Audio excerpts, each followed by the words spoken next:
Glória a Jesus. Viver para ti, pensar só em ti, Senhor. Meus irmãos, a paz do Senhor. Amém? Podemos se assentar, por favor, por gentileza? Feliz com Deus de poder estar aqui mais uma vez, para junto cultuarmos e exaltarmos o nome do Senhor. Eu gostaria, sem perda de tempo, que você abrisse a palavra de Deus comigo no livro de Esdras, no capítulo 1. Aleluia. Bendito seja o nome do Senhor. Esdras capítulo 1, verso de 1 a 3.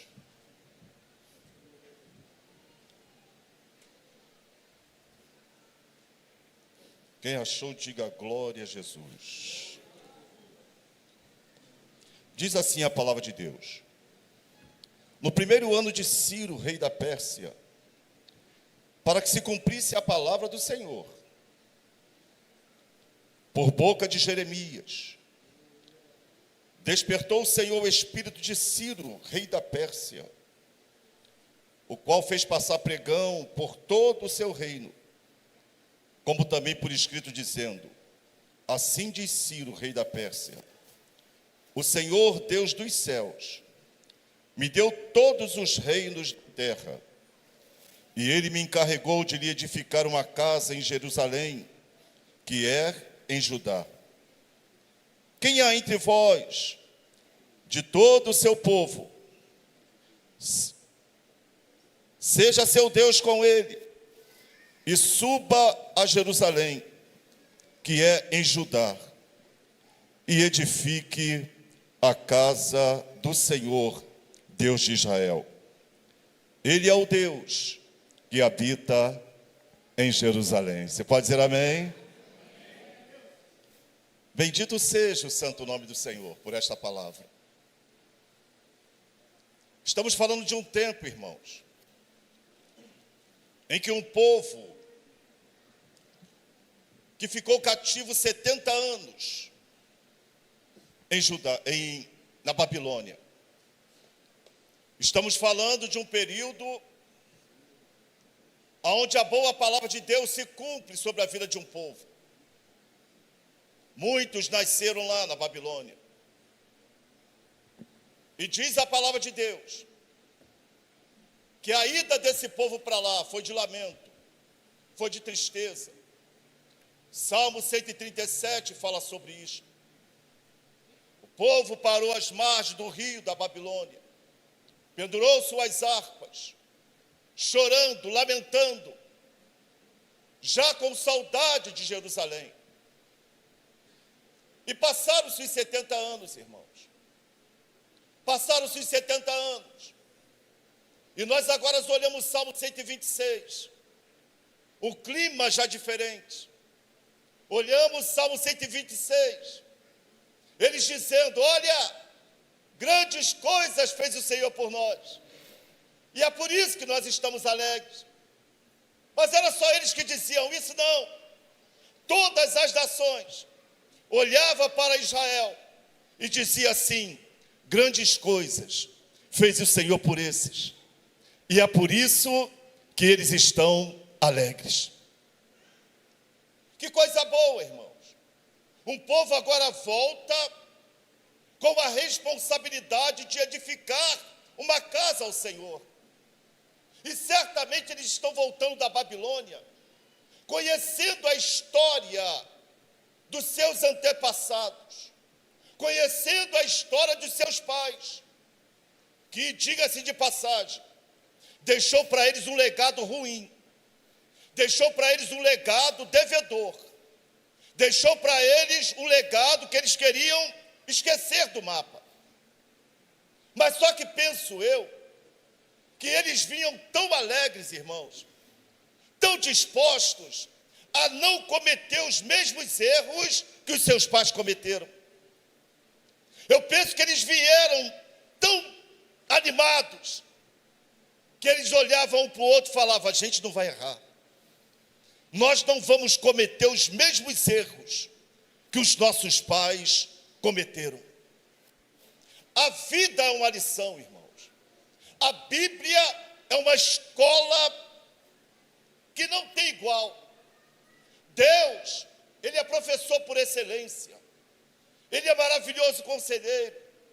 E tudo que Ele deixou nas Escrituras Sagradas é para que a igreja dele não cometa erros passados. Nós estamos vivendo uma geração, irmãos, e eu tenho certeza que os irmãos aqui também, que a geração passada, agora, deixou um legado maravilhoso para nós. A geração que passou, eu tenho certeza disso. Eu vejo o pastor Ricardo falar muito bem do pai dele. Outros aqui que sobem, que falam de alguém do teu passado. A geração que passou. Olha que legado lindo eles deixaram para a gente. Eu lembro dessa geração passada, pastor Ricardo, indo para a vigília, indo para o culto, orando, aleluia, antes do culto começar a meia hora, uma hora de joelho orando. Eu lembro de uma geração passada, aleluia, que deixou para nós, aleluia, um legado maravilhoso, uma responsabilidade tremenda em servir ao Senhor, meu irmão. E graças a Deus por isso. Ele nos ensinava o quê? Tem que orar. Ele nos ensinava o quê? Tem que jejuar. Ele nos ensinava o quê? Você tem que ir para a escola bíblica dominical. Ele nos ensinava o quê? Sem palavra não adianta. Sem palavra você não cresce. Sem palavra não tem intimidade com Deus. A geração passada deixou um legado abençoado para nós. E nós vamos deixar o quê para a nossa geração futura? E nós estamos deixando o quê? De legado para os nossos filhos, nossos netos. Isso é um caso a pensar, meu irmão. Porque a outra geração vai chegar. E nós temos a obrigação de deixar um legado positivo para a nossa geração. Você concorda comigo? Então diga amém. Isso é uma obrigação da igreja. Deixar um legado abençoado para as gerações que está chegando agora, filho. Qual legado? Oração. Qual legado? Palavra de Deus. Qual legado? Ensino bíblico, intimidade com Deus, jejum. Aleluia. Aleluia, meu irmão. Esse é o legado da igreja, irmãos. Obediência à palavra de Deus. E agora aparece o rei Ciro. Rei Ciro só chegou decretando aquilo que Deus já tinha ordenado pela boca de Jeremias. Que depois de 70 anos o povo seria liberto do cativeiro. Aleluia. E agora desce um povo comandado por Zorobabel para poder edificar a casa do Senhor em Jerusalém. Até aí parece que está tudo tranquilo. Mas a Bíblia diz, quando eles começaram a edificar, quando começaram a edificar o alicerce, quando começaram a edificar o fundamento, quem é que se apresenta? O adversário. Fundamento da igreja é Cristo. Fundamento da igreja é a palavra de Deus. E eu penso, irmãos, fazendo aqui uma comparação, que o adversário não tem medo de dons e talentos. Ele tem medo quando você começa a edificar a tua vida no alicerce que é Cristo, meu irmão. Ele tem medo quando você começa a querer que a tua casa seja edificada em Cristo. E não existe edificação se Deus não fizer, meu irmão. Eles começaram a edificar. O adversário se apresenta e diz: deixa nós também ajudar você. Deixa a gente também ajudar a edificar. E sabe o que eu acho lindo nesse texto? É que tanto Zorobabel quanto Josué e todos os príncipes, a uma só falaram a mesma língua. Aqui não. Aqui não é lugar de quem não teme a Deus. Aqui não é lugar de quem não tem compromisso com Deus. No meio do povo de Deus, a edificação só dá certa que quem está edificando é temente a Deus, prega a palavra de Deus, vive para Deus e honra o nome do Senhor, meu irmão. E eu já aprendo aqui falando sobre jugo desigual, porque cá para nós, meu irmão, na história da igreja, se nós formos analisarmos qual foi a razão, o motivo que levou esse povo cativo para a Babilônia, e quando a gente pensa nisto, nós vamos viajando na Bíblia. Chega em Gênesis 6, você vai ver os filhos de Deus olhando para as filhas dos homens. Não foi elas que vieram atrás, foi eles que foram atrás e contaminaram o povo de Deus. Porque Jesus fala que o que contamina o ser humano não é o que entra, é o que sai. Eu vou chegar até aqui. A gente vai ver o próprio Balaão ensinando aquela doutrina maligna dele, ensinando Balaque a lançar tropeço diante dos filhos de Israel. E sabe como? Desobedeça a palavra de Deus. E sabe como? Passe por cima da palavra de Deus. Sabe como? Faça exatamente aquilo que Deus pediu para eles não fazer. Balaque falou, é. E a história os irmãos já conhecem. Pegaram as suas meninas, pegaram aquelas mulheres com costumes mundanos, elas se insinuaram para os seus meninos, para os seus jovens. E sabe o que aconteceu, igreja? Algum tempo depois, até os sacerdotes estavam envolvidos com isso. Algum tempo depois, os príncipes estavam envolvidos com isso.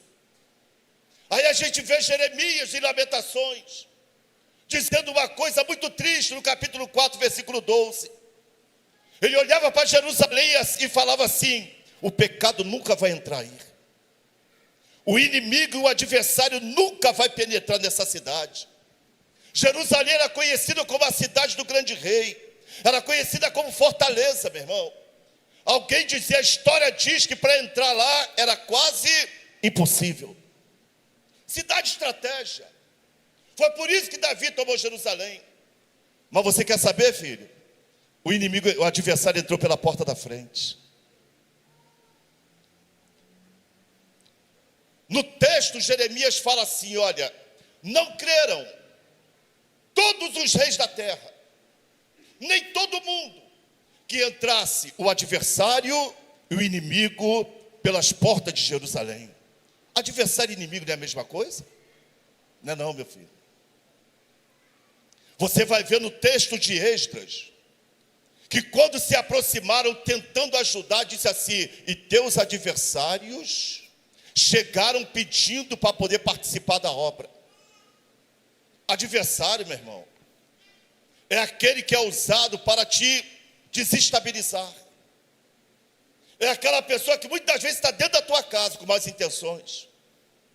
Adversário é o traidor. Adversário é aquele que está com malícia no coração.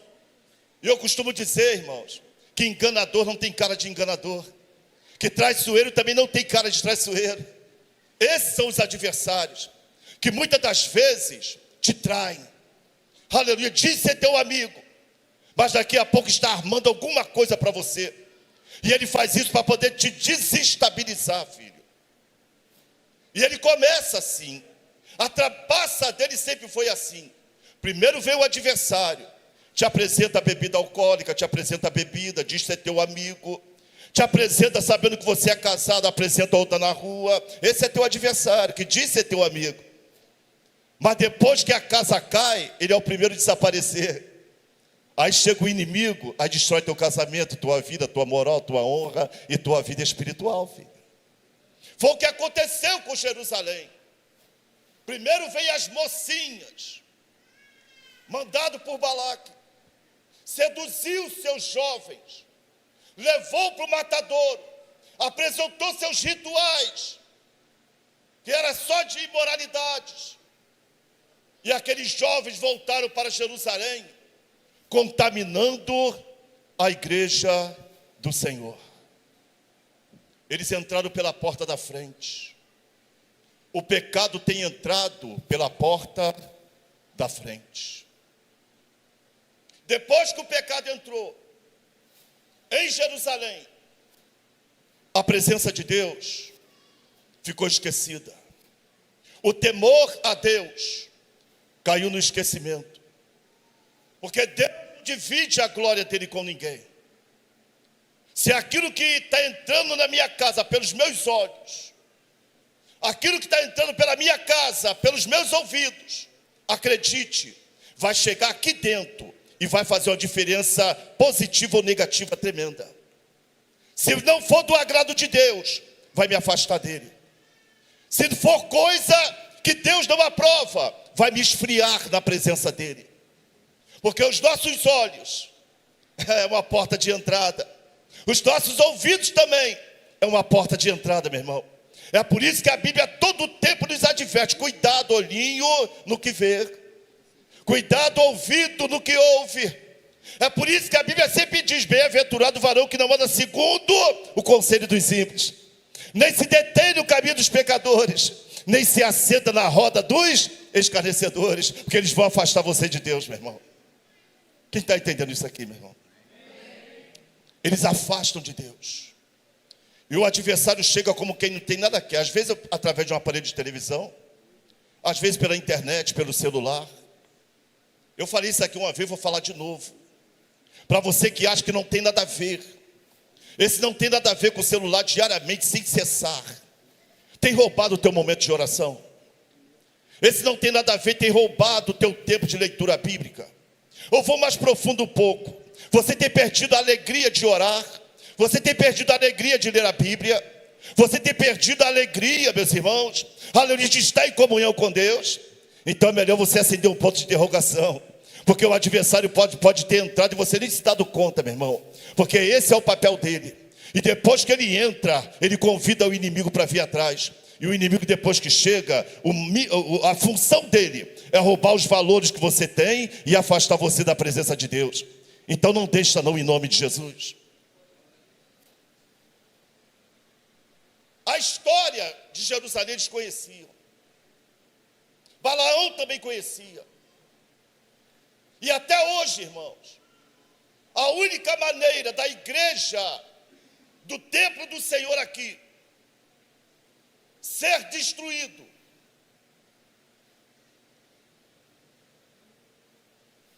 é o que eu permito entrar aqui dentro de mim. É o que eu permito alimentar a minha alma. Porque Jesus, ele falou: o que contamina é o que sai. É o que você permite ficar aqui dentro, mas que não tem comunhão com Deus. Isso com o tempo vai ser destruidor, meu irmão. Isso com o tempo vai ser terrível. E a história da igreja deixa isso aparecer. A história da igreja deixa isso transparecer. Você quer ver? Zorobabel construiu o templo juntamente com Josué. Os inimigos não prevaleceram, porque foi um decreto dado por Deus. Mudou de rei. Artaxerxes tomou conta. E alguém foi fazer queixa com ele. Ele mandou parar a obra. Mas Deus usa Ageu e falou: parar a obra por quem? O decreto não está assinado. Parou a obra por quem? Pode continuar a obra. Aleluia. E Zorobabel e Josué pegaram, iniciaram a obra de novo e terminaram a casa do Senhor. Aí chega Esdras, 7 anos depois, preparado para cumprir a palavra de Deus, preparado para pôr em prática a lei de Deus. Chega Neemias, constrói o muro. E agora é hora de ler as Escrituras Sagradas. Agora é hora de fazer uso da palavra de Deus. E depois que Esdras lê a palavra de Deus, alguém chega para ele e fala: Esdras, pastor Esdras, tem contaminação dentro do povo. Deus falou para não se misturar com o povo pagão. Ó, nossos príncipes, sacerdotes, levitas, tudo se misturaram, Esdras. Esdras raspou a cabeça, rasgou suas vestes, e pensando o que ele iria fazer, porque alguma coisa precisava ser feita, porque ele percebeu que a igreja que voltou do cativeiro, alguns não tinham aprendido nada, mas só que Esdras estava disposto. A palavra do Senhor tem que se cumprir. Prevaleça a palavra de Deus, custe o que custar. Pecou sabendo, pecou porque quis, agora paga o preço. Todos aqueles que casaram no cativeiro com mulheres estranhas, Esdras mandou todo mundo embora. Foi fácil? Não. Mas que prevaleça a palavra de Deus. Está sendo difícil para alguns líderes? Talvez sim. Mas eu oro muito a Deus para que aquele mesmo unção que estava sobre Esdras domine alguns líderes espirituais que estão por aí. Porque as 7 igrejas de Apocalipse, todas elas, sempre fala, sempre aponta para os pecados internos da igreja. As 7 cartas de Apocalipse, irmãos, sempre apontam para os pecados internos da igreja. Tenho, porém, contra ti que toleras.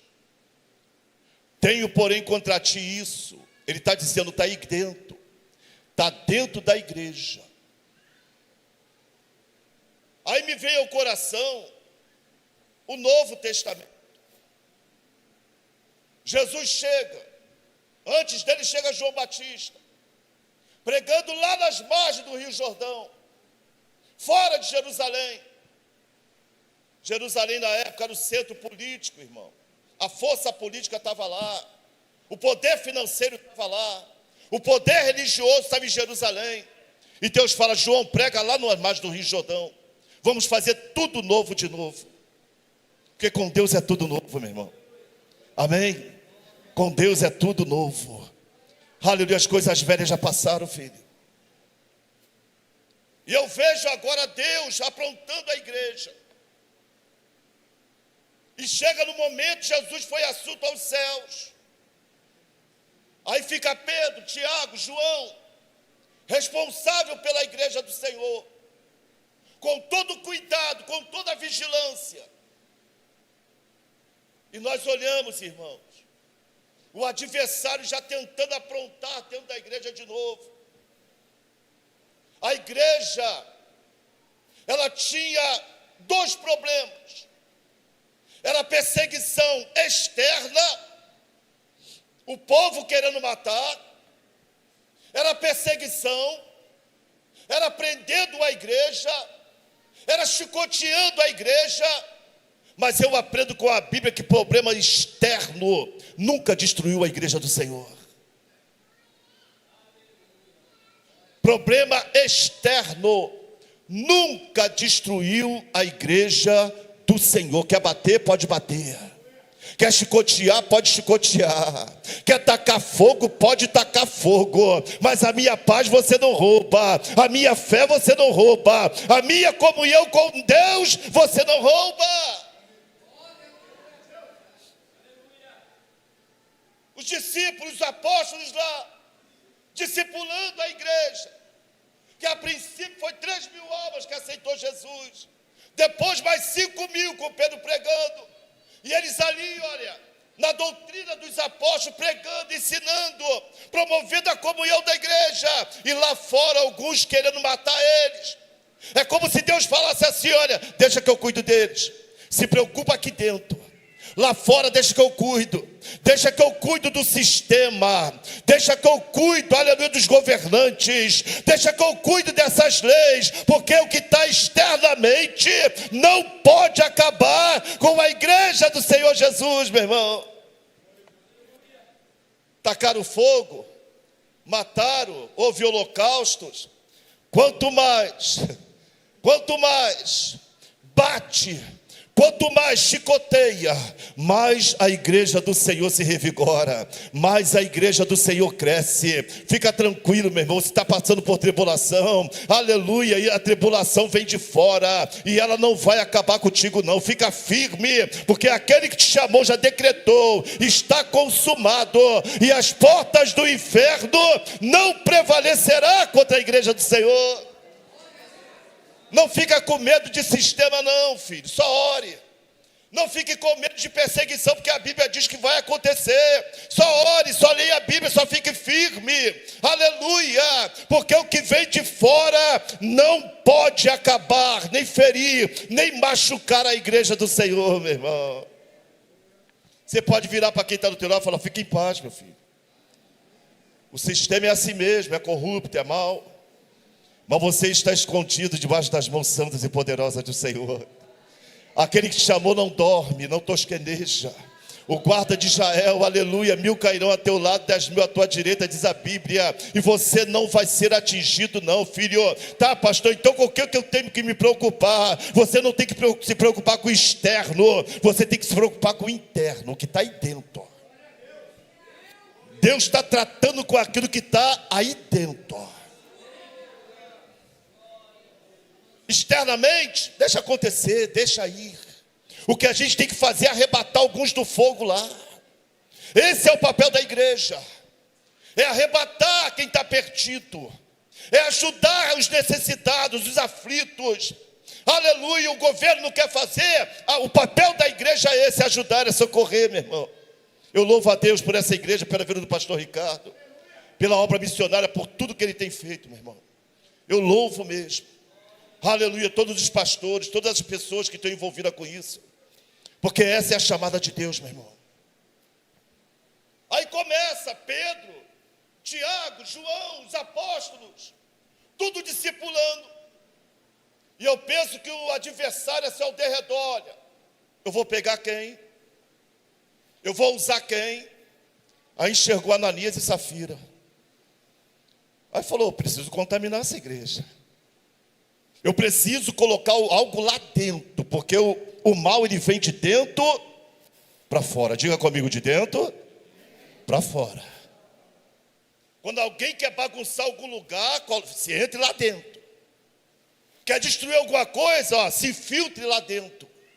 Porque a destruição sempre vem de dentro para fora.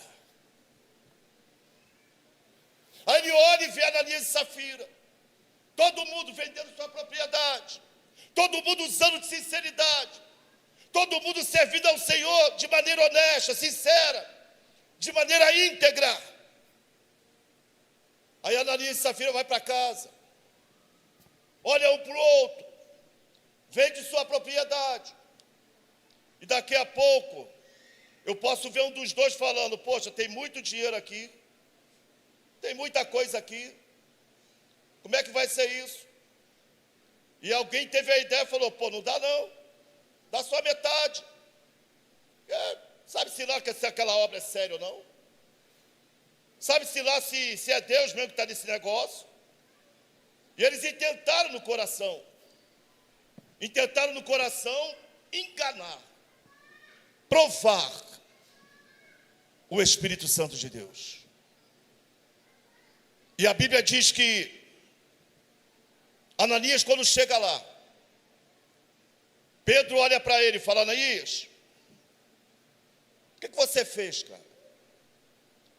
Para Satanás poder entrar no teu coração.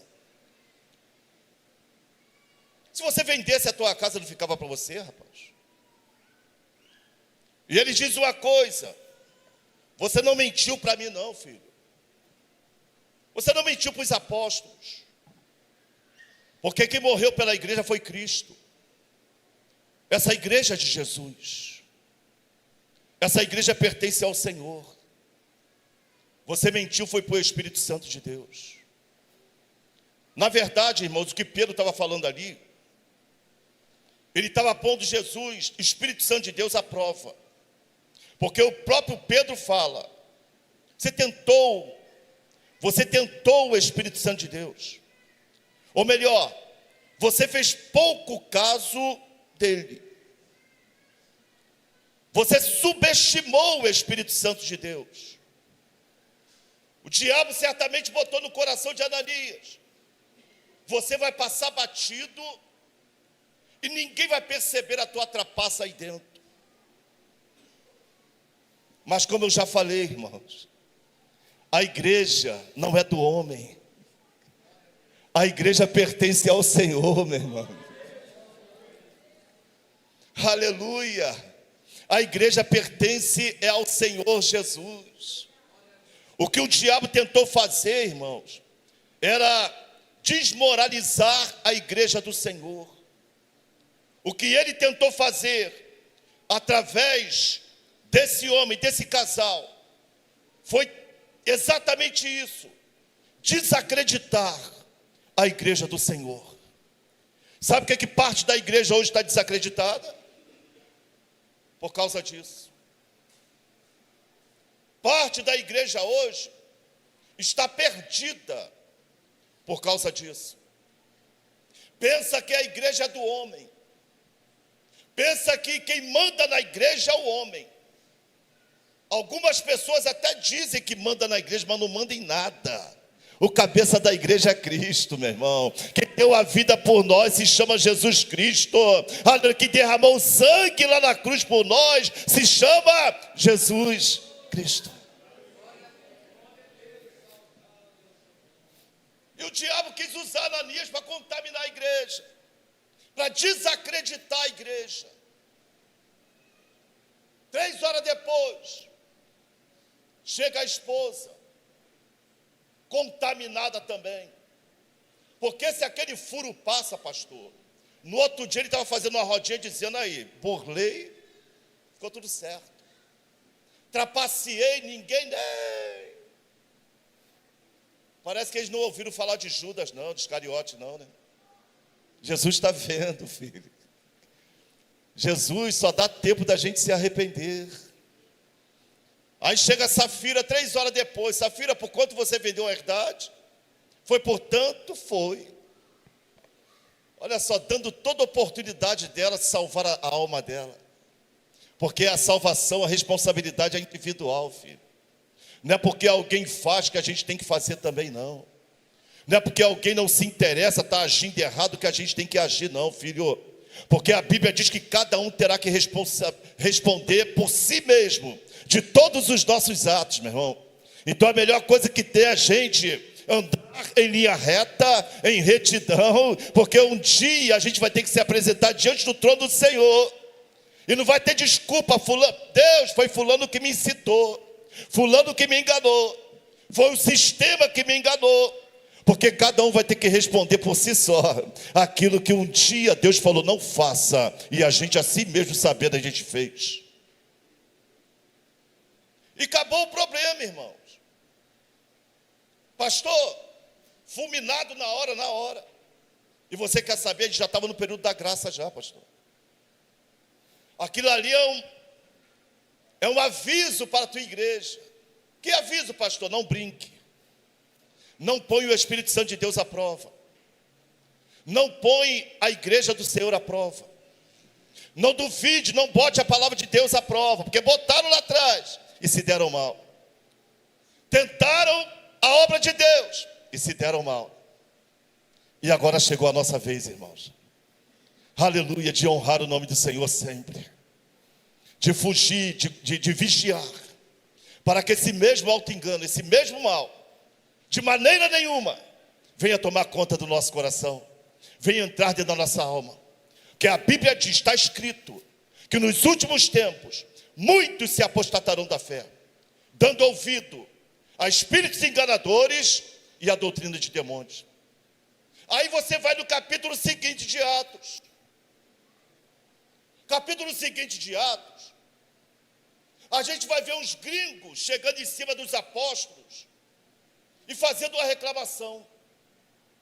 Ô pastor Pedro, as nossas viúvas estão sendo desprezadas no ministério cotidiano. Como assim? É porque quem está fazendo a divisão das cestas básicas, quando vê que é judia a viúva, dá preferência para ela. E as nossas viúvas são gregas, fica no esquecimento. Você sabe como é que se chama isso, irmãos? Acepção de pessoas. Aonde? Dentro da igreja primitiva. Vê lá. Aí Pedro olha com os apóstolos e fala: ei, escolhe aí 7 homens. Como, pastor? Cheio do Espírito Santo, temente a Deus, cheio de sabedoria, aleluia, cheio de poder, e coloca eles para administrar esse importante negócio. Aí a pergunta é: o que ele fez com a equipe que estava lá fazendo isso? O que ele fez com a equipe que estava fazendo isso? Ó, sai. Bagunça aqui, não. Bagunça na obra de Deus, não. Acepção de pessoas aqui, ó, negativo. Isso contamina. Aleluia. Isso, ó, é sinal de fraqueza, e não pode. Porque tudo que o nosso adversário fica procurando dentro da igreja do Senhor é sinal de fraqueza, meu irmão. Acepção de pessoas é sinal de fraqueza. Tentar o Espírito Santo é fraqueza. E eles diziam: aqui, não. No meio da igreja do Senhor, não. Essa é a artimanha do nosso adversário. É essa a maneira que ele sempre usou para poder enfraquecer alguns dentro da igreja, para poder apagar a chama de muitos dentro da igreja do Senhor. E você quer saber, filho? Até hoje, a artimanha dele é a mesma, não mudou. Capítulo 16 de Mateus. Foi falado hoje aqui. Quem dizem por aí que eu sou? Tu és o Cristo, Filho de Deus. Maravilha, Pedro. Tem certeza disso? Tem. Que não foi carne e sangue que te revelou, não, foi Pedro. Foi o meu Espírito. Foi meu Pai que está no céu. O que Jesus estava fazendo aqui, no capítulo 16 de Mateus, foi alertando os seus discípulos para não cometerem esse auto-engano. Porque os fariseus, os escribas, ficavam tentando Jesus para dar um sinal. Não vou dar sinal para quem não quer compromisso comigo. Não vou dar sinal nenhum para quem não quer compromisso com a minha obra. Porque Deus não tem compromisso com o curioso. Deus não tem compromisso com amigos do Evangelho. Deus tem compromisso com aqueles que temem e tremem diante da palavra dele, meu irmão. Aí Jesus faz a pergunta: cuidado com o fermento dos fariseus. Cuidado. Porque um pouquinho de fermento leveda toda a massa. E Deus sempre teve o cuidado, irmãos, de despertar a tua igreja, de acordar a tua igreja. E Paulo, ele fala de uma maneira dizendo: não ignoreis os ardis de Satanás. Fique esperto, fique ligado, porque muitos já entraram pela porta larga. Muitos já decidiram por um evangelho sem confronto. Muitos já decidiram por um evangelho fácil. Aleluia! Sem transformação, sem confronto, sem mudança de vida. E quer saber? Muitos desses não se importam com a salvação. Porque se eu não me importo com a palavra do meu Senhor, eu também não me importo com a herança que Ele tem para mim, não. Porque é loucura, irmãos. É loucura. A gente não ter tempo para Deus aqui. Eu até postei isso nas redes. A gente não tem tempo para Deus aqui e querer passar a eternidade com Ele. É loucura. Eu não oro, não leio a Bíblia, não me importo com Ele, mas eu quero morar com Ele. E aí, como é que fica isso?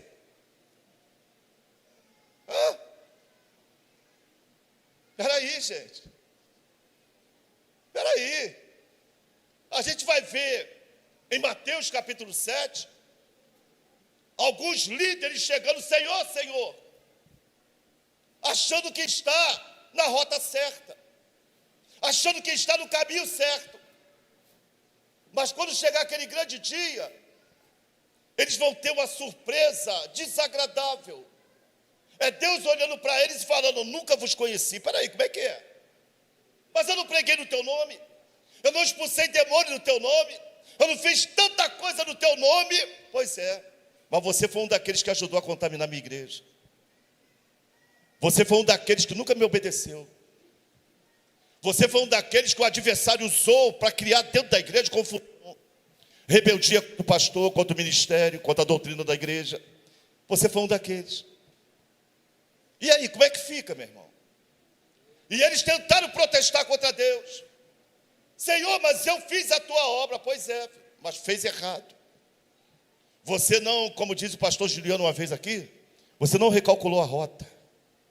Você pegou o ônibus errado. Você achou que estava indo para o céu. Mas a vida do crente, filho, é se examinar a cada dia. Hoje estamos aqui no culto de ceia. E esse culto é em memória de Cristo. É para nós podermos fazer aquela análise. Para onde eu estou indo, hein?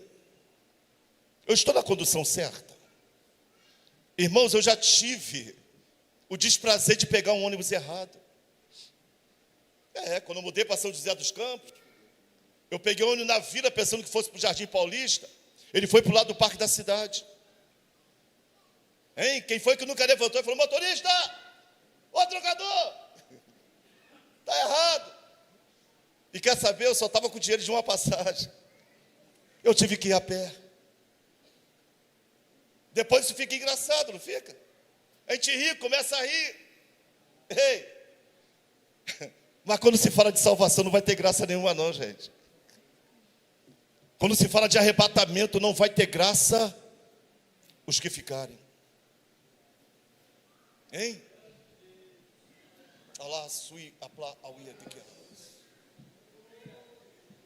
Você não vai sorrir.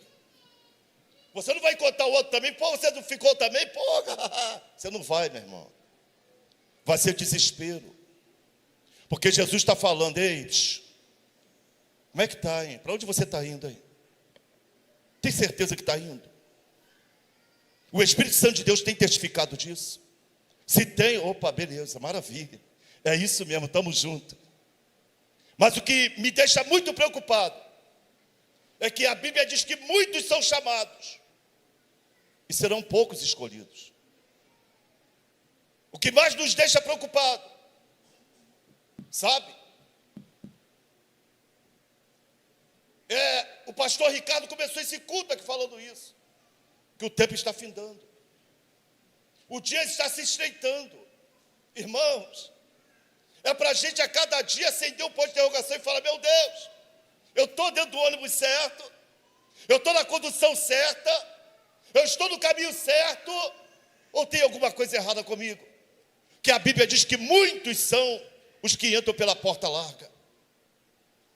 E a minha oração tem sido de misericórdia. Deus tem misericórdia de mim. Tenha compaixão da minha alma, Senhor. Porque os sinais estão aí. Israel em guerra. Aleluia, o mundo em guerra. E se a igreja não orar, está arriscada uma guerra mundial aí. Para onde eu estou indo? Para onde você está indo? Enquanto temos tempo, irmãos. Enquanto temos tempo. Talvez seja uma mensagem que muita gente não quer ouvir hoje. Mas é a mensagem que Jesus botou no meu coração hoje. Que Ele está às portas. E que Ele não tem prazer nenhum de ver alguém ficar de fora. A lâmpada precisa estar acesa. Mas o que acende a lâmpada é unção, é azeite. Nós vamos ser reconhecidos por Deus pela lâmpada acesa, a luz acesa, Cristo brilhando em nós, a luz de Cristo brilhando em nós. Porque quem está na luz é visto, pastores. Quem está na luz, todo mundo enxerga. Quem está na luz, Jesus vai passar e falou: opa, vem. Você está na luz. Mas quem estiver nas trevas, ele não vai enxergar. Quem está nas trevas, ninguém enxerga. E Deus, Ele está chamando a gente nessa noite: vem. Vem. Se a palavra falou contigo, vem. Aleluia. Eu posso colocar a igreja de pé, pastor? Fica de pé um minuto.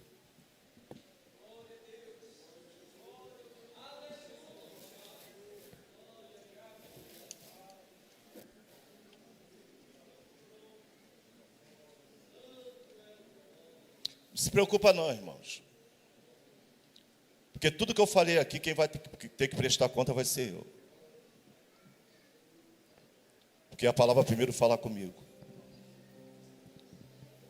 E eu estou falando aqui debaixo do temor do Senhor. Para que você se salve. Para que ninguém se perca. Eu quero ter certeza que eu estou na condução certa.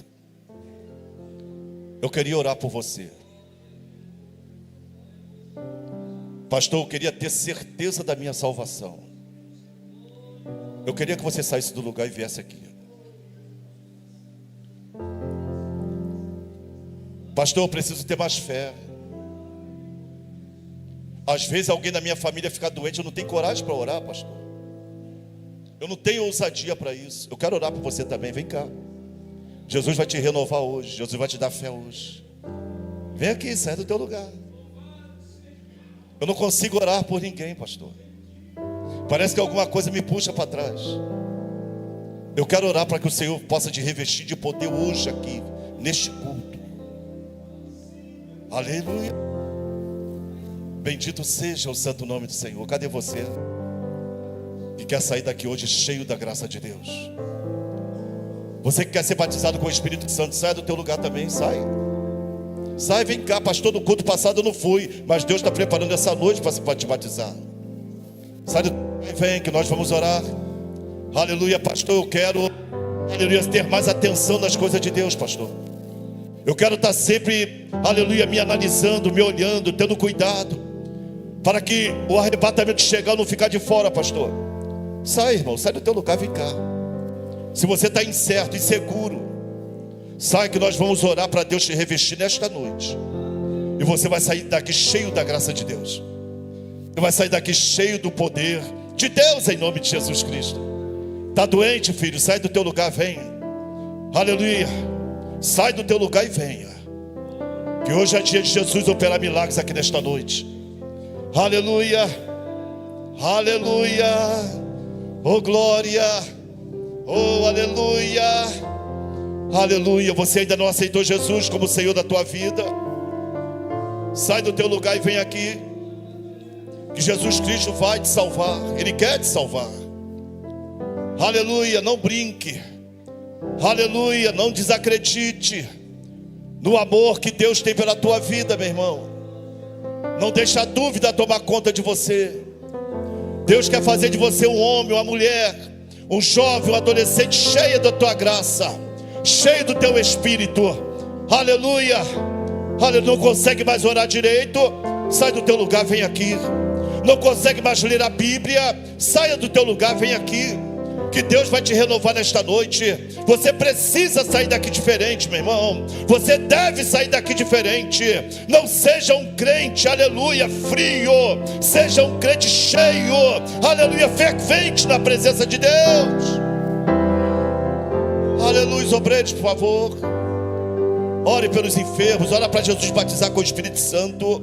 Ora para Jesus renovar. Aleluia. Aleluia. Pode dar um ré maior para mim? Dá um ré. Aleluia. Ré maior. Renova-me,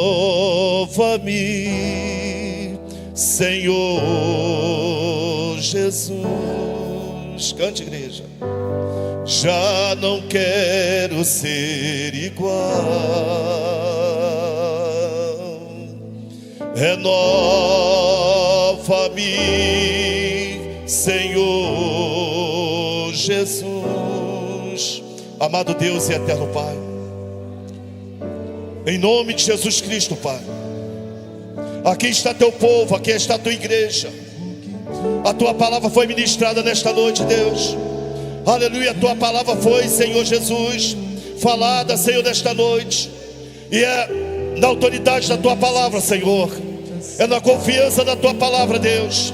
Aleluia, que o teu povo veio aqui na frente, Senhor, para poder receber de ti, Pai, receber a cura, receber o batismo com o Espírito Santo, receber o milagre, Senhor, receber o renovo, receber a tua paz, receber a tua bênção, Pai. Senhor, em nome de Jesus Cristo, batiza com o Espírito Santo, batiza, meu Senhor, cura nesta noite, Pai, opera sinais, opera maravilhas aqui nesta noite, Pai, em nome de Jesus Cristo, meu Senhor.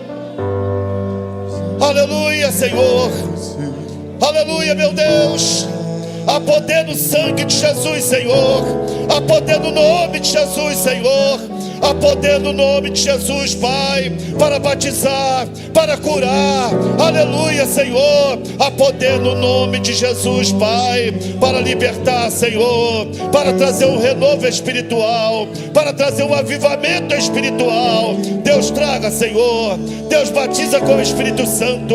Deus glorifica o nome aqui nesta noite, Pai, em nome de Jesus Cristo, meu Senhor, em nome de Jesus, Pai. Aleluia, pode louvar.